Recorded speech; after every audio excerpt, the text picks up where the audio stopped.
여러분 안녕하십니까? NBS 뉴스 24입니다. 내년부터 농산물 산지유통센터 APC도 외국인 근로자를 고용할 수 있게 됐습니다. 농협과 농업법인이 운영하는 APC가 특례 고용 허가제를 통해 외국인 근로자를 고용할 수 있도록 제도가 바뀐 겁니다. 네, 만성적인 인력난에 시달리고 있는 APC의 인력 수급에 숨통이 트일 것으로 기대됩니다. 보도에 김인경 기자입니다. 내년부터 농산물 산지유통센터 APC에서도 조선족과 고려인을 3년간 근로자로 고용할 수 있게 됩니다. 정부는 최근 국무조정실장 주재로 관계부처 합동 제27차 외국인력 정책위원회를 열고 이 같은 내용이 담긴 2020년도 외국인력 도입 운용 계획을 의결했습니다. 이에 따라 내년 1월 1일부터 농협과 농업법인 등이 운영하는 APC와 식육 운송업에서 특례 고용 허가제, 즉 H2 비자를 통한 외국인 근로자 고용이 가능해집니다. 특례 고용 허가제는 농업 분야에서 외국인 근로자를 고용할 수 있는 방법 가운데 하나로 중국과 구소련의 동포를 대상으로 3년간 국내에서 일할 수 있도록 허용하는 겁니다. 그동안 농업 분야에서는 작물 재배업, 축산업, 작물 재배 및 축산 관련 서비스업만 특례 고용 허가제를 이용할 수 있었습니다. APC는 통계청의 한국표준산업분류상 도소매업에 속한다는 이유로 특례 고용 허가제 대상에 포함되지 않았는데 이번 제도 개선으로 내년부터 가능 업종에 새롭게 포함되는 겁니다. 이에 따라 만성적으로 인력난에 시달렸던 APC의 인력 수급에도 숨통이 트일 전망입니다. APC는 정규직의 비중이 80% 이상인데다 임금 수준도 높은 편이지만 농촌 지역에 자리해 있다는 지리적 여건과 농촌 고령화 등으로 내국인 인력을 구하는 데 큰 어려움을 겪는 실정.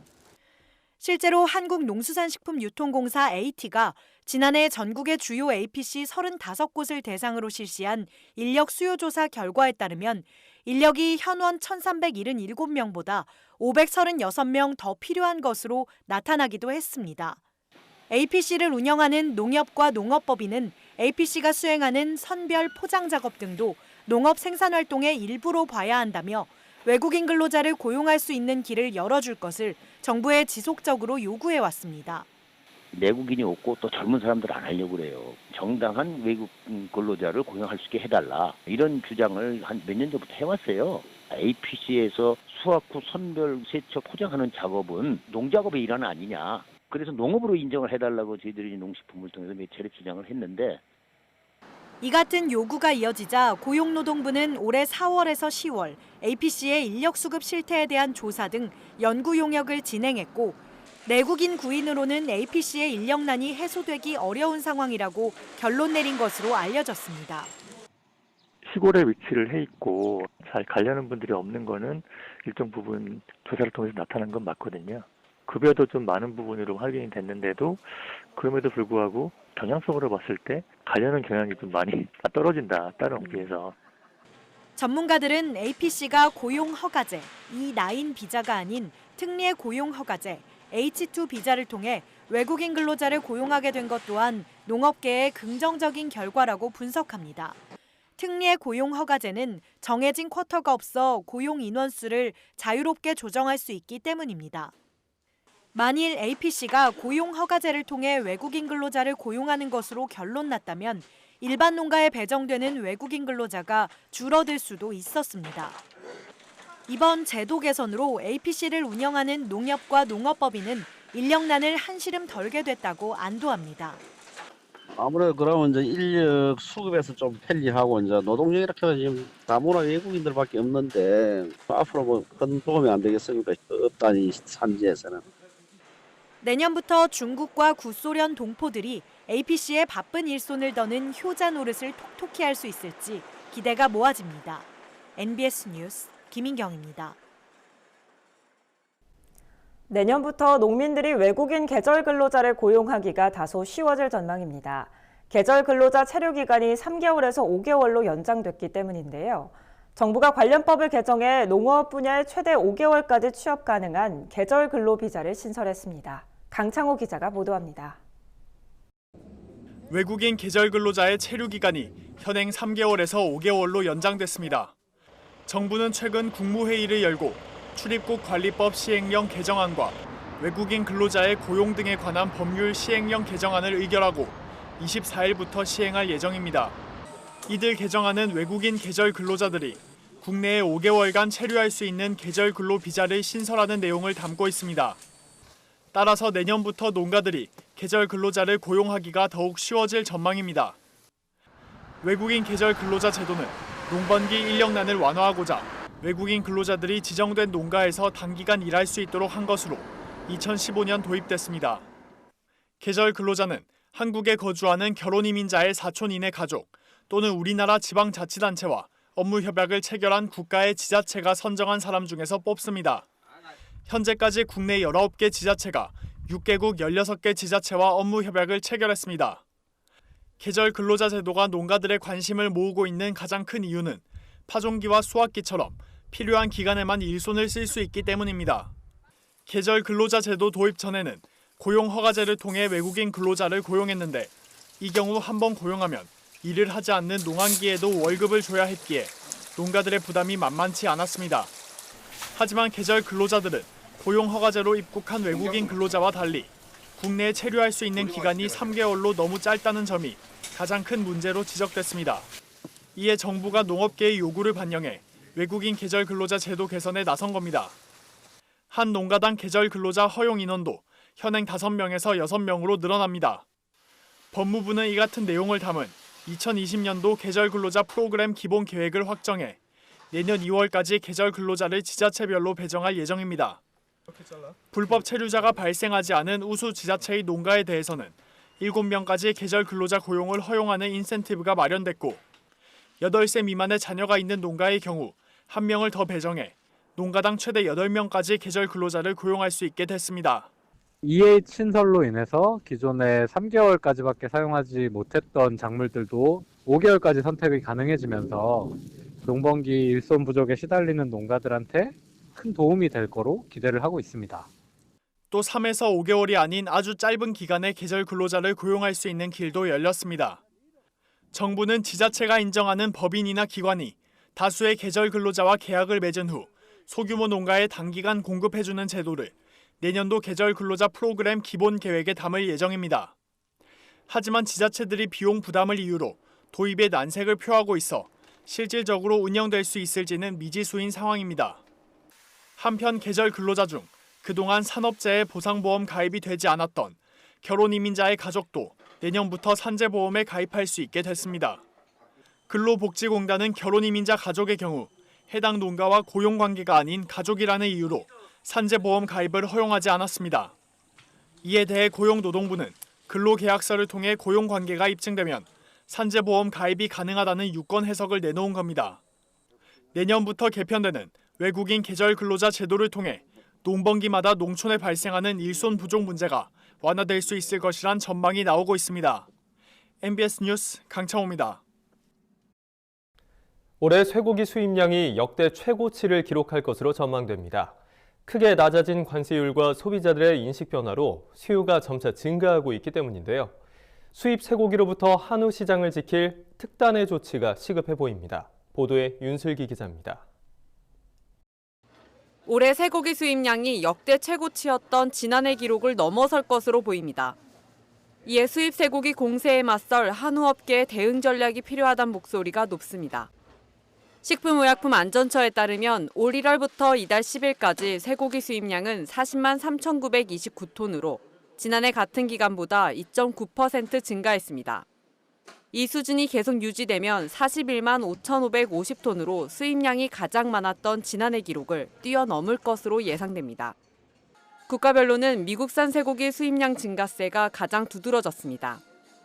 미국산 쇠고기는 지난해 같은 기간보다 7.8% 증가한 22만 5,310톤으로 전체 수입량의 55.7%를 차지했습니다. 이 같은 쇠고기 수입량 증가는 자유무역 협정에 따른 관세 인하가 가장 큰 작용을 했다는 게 업계의 공통된 분석입니다. 40%로 시작한 미국산 관세는 해마다 낮아져 올해는 18.6%까지 인하됐고 호주산 역시 40%에서 23.9%로 낮아졌습니다. 여기에 수입 쇠고기에 대한 소비자의 심리적 거부감이 줄어 수요가 증가한 것으로도 풀이되고 있습니다. 김인경 건국대 교수는 과거엔 육류를 구매할 때 원산지, 가격, 안전성을 고려했지만 최근엔 원산지 순위가 뚝 떨어졌다며 이는 소비자가 육류를 선택할 때 국내산이냐 외국산이냐를 예전만큼 따지지 않는다는 의미라고 말했습니다. 이는 농촌진흥청이 최근 발표한 쇠고기 소비 실태 및 인식 변화 조사 결과에서도 확인할 수 있습니다. 한우고기 가격 인상 때 소비 패턴 변화를 묻는 항목에 가격이 오르면 외국산 쇠고기를 구입하겠다는 답변을 한 사람은 전체 응답자의 절반인 50%에 달했습니다. 반면 비싸도 한우고기를 구입하겠다는 응답자는 30.4%에 그쳤습니다. 과거엔 그 한우 가격이 조금 비싸더라도 우리나라에서 생산되었다는 사실이 큰 경쟁력이었는데요. 지금은 신토부리만 강조해서는 소비자 마음을 잡기에는 한계가 있습니다. 한우가 경쟁력을 확보하기 위해서는 생산 단계에서는 한우 개량을 통한 비육 기간 단축으로 생산비를 낮추고 소비 단계에서는 에어프라이어 전용 제품과 가정 간편식 상품 출시, 부위별 소포장 상품 확대 등 소비 패턴 변화에 맞는 제품을 출시해 새로운 한우고기 수요층을 확보할 필요가 있겠습니다. 저렴한 가격과 소비자들의 인식 변화로 수입 쇠고기에 대한 인기가 계속될 것으로 보여 한우 시장을 지키기 위한 특단의 대책을 세워야 한다는 목소리가 높아지고 있습니다. MBS 뉴스 윤슬기입니다. 4차 산업혁명의 핵심 기술인 인공지능 AI가 농업에도 접목되고 있는데요. 인공지능이 알아서 농작물의 최적의 환경을 분석해 문자 메시지로 알려주는 서비스까지 구축됐습니다. 토마토 농장 내부의 온도와 습도가 자동으로 최적의 조건에 맞춰집니다. 필요에 따라 스마트폰을 작동시켜 공중에 환풍기를 돌리거나 천장 차광막을 여닫을 수도 있습니다. 이른바 스마트폰을 이용한 자동 제어 시스템 덕분에 혼자서도 넓은 면적의 농장 관리가 가능합니다. 스마트팜 온실 운영함에 있어서 도입을 해서 가장 편리했던 게 원격 제어가 가능하고 세계 어디에 가든 통신만 되면 제가 원격으로 제어를 할 수 있어 가장 좋습니다. AI가 스마트팜 농가에서 수집한 온실 환경 데이터와 작물 생육 데이터를 분석한 후 해당 작물의 재배 시기와 생육 상황에 맞는 온도와 습도, 이산화탄소, 관수, 물 공급량, 공급 횟수 등을 문자 메시지를 통해 농민에게 알려주는 겁니다. 또 매주 농장별 생육을 자동으로 진단해 적정한 범위를 벗어날 경우에도 이를 감지하고 문자 메시지를 발송합니다. 농촌진흥청은 이달 말부터 생산성 향상 모델을 개발하고 이를 토대로 생육 시기별로 작물을 분석해 얻은 최적의 스마트팜 환경 설정 값을 문자 메시지로 제공하는 서비스를 시작합니다. 스마트팜을 도입한 농민은 이에 따라 온실 내부 환경을 손쉽게 통제할 수 있게 돼 농작물 생산성을 높일 수 있습니다. 작물별로 환경과 생육에 관한 데이터를 만들고 그 데이터를 비교 분석해서 최적의 모델을 만들어주는 것이 지금 현재 저희들이 하고 있고요. 의미 있는 것은 그 모델에 따라서 농사를 질 경우 생산성이 한 80% 이상 더 나는 것으로 현재 실증이 되고 있습니다. 실제로 농촌진흥청이 개발한 AI로 토마토 온실을 관리했더니 생산량이 최대 78.8% 늘어난 것으로 분석됐습니다.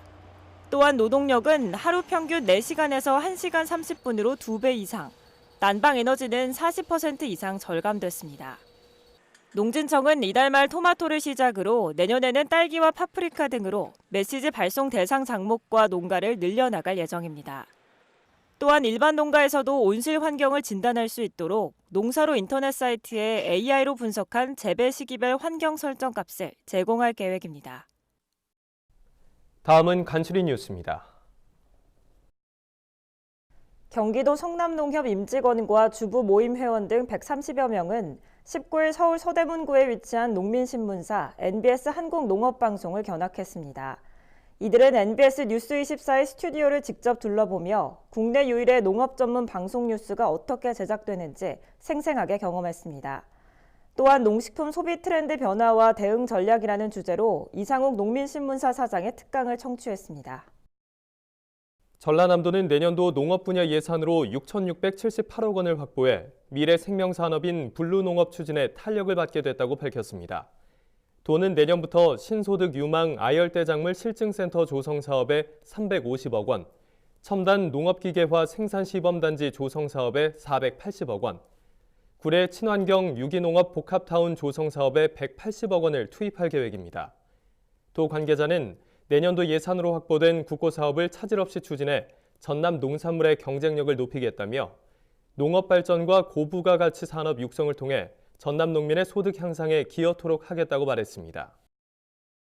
경상남도 농업기술원이 최근 도내 사과 주산 지역 3개소 350여 명을 대상으로 사과 전정 및 수영 관리 교육을 실시했습니다. 이번 교육에는 이탈리아의 주장목 전문가 니콜라 달라베타 박사가 거창과 함양 밀양 지역의 사과 재배 단지를 방문해 농업 선진국에서 행해지는 다양한 수영 관리와 전정 기술에 대해 강의했습니다.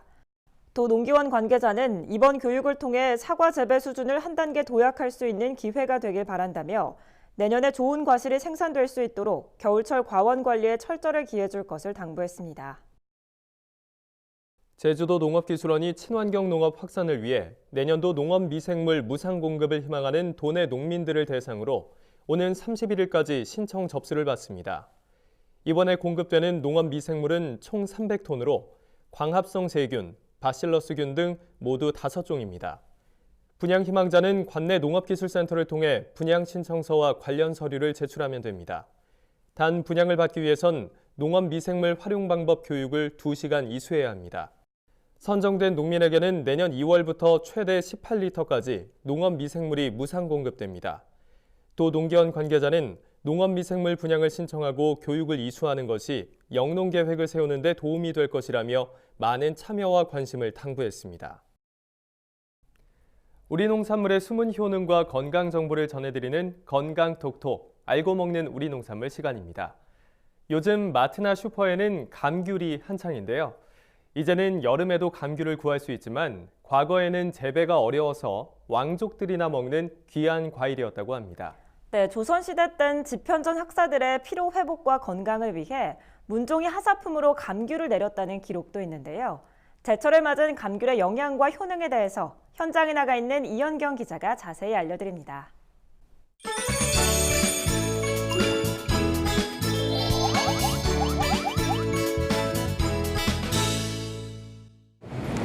네, 건강톡톡 알고 먹는 우리 농산물. 오늘 소개해드릴 건강 먹거리는 바로 감귤입니다. 감기 예방에 좋다고 알려진 귤은 하루 2개만 먹어도 일일 비타민C 권장량을 섭취할 수 있다는데요. 오늘은 대표적 겨울과일 감귤에 대해 알아봅니다. 따뜻한 기후에서 자라는 감귤은 재배 기술이 발달하지 않은 과거엔 왕족이나 먹을 수 있던 귀한 과일이었습니다. 한방에선 귤 껍질의 영양을 높이사 기침과 가래 등 감기를 다스리는 특효약으로 사용해왔는데요. 특히 제철에 나는 감귤은 비타민C와 항산화 성분인 베타카로틴의 함유량이 증가한다고 합니다. 귤을 많이 사서 먹고 있어요. 감기이기 때문에 그냥 하루에 귤 한 몇 개씩 먹으면 엄청 좋더라고요. 일단 까서 먹으니까 간편하고 칼 안 대도 되고 맛있고. 감귤의 주요 영양 성분은 비타민C입니다. 비타민C는 면역력 강화와 함께 감기 예방, 피부 노화 예방에도 도움을 줄 수 있는데요. 감귤 100g당 비타민C 함유량은 파인애플의 4배, 사과의 8배나 됩니다. 이 밖에도 우리가 놓쳤던 감귤의 중요한 성분도 있습니다. 바로 감귤의 하얀 줄에 함유된 비타민 P, 헤스페리딘입니다. 귤을 드실 땐 흰 줄까지 함께 드셔야 합니다. 헤스페리딘 때문인데요. 귤 흰 줄에 함유된 헤스페리딘은 혈관벽의 저항력을 높이는 역할을 합니다. 또 귤 껍질을 이용할 땐 잔류 농약의 위험이 있기 때문에 깨끗이 세척해 드시거나 식품용 귤피를 따로 구입해 드시는 것이 좋습니다. 재배 기술이 발달해 여름에도 감귤을 맛볼 수 있지만 노지 감귤의 제철은 10월에서 1월입니다. 요즘은 감귤에 오렌지류를 교배한 신품종 만감류의 인기가 높은데요. 한라산을 닮아 이름 붙여진 한라봉은 복주머니 모양의 새콤달콤한 맛이 특징입니다. 향이 천리까지 간다는 천혜향과 한라봉과 감귤을 교배한 레드향은 껍질이 얇고 달콤한 맛이 강합니다. 한라봉과 천혜향을 교배한 황금향은 이 품종들의 장점인 뛰어난 맛과 당도 덕분에 선호도가 높습니다. 제철을 맞아 맛과 영양이 가득 찬 맛있는 감귤 고르는 법 알려드립니다.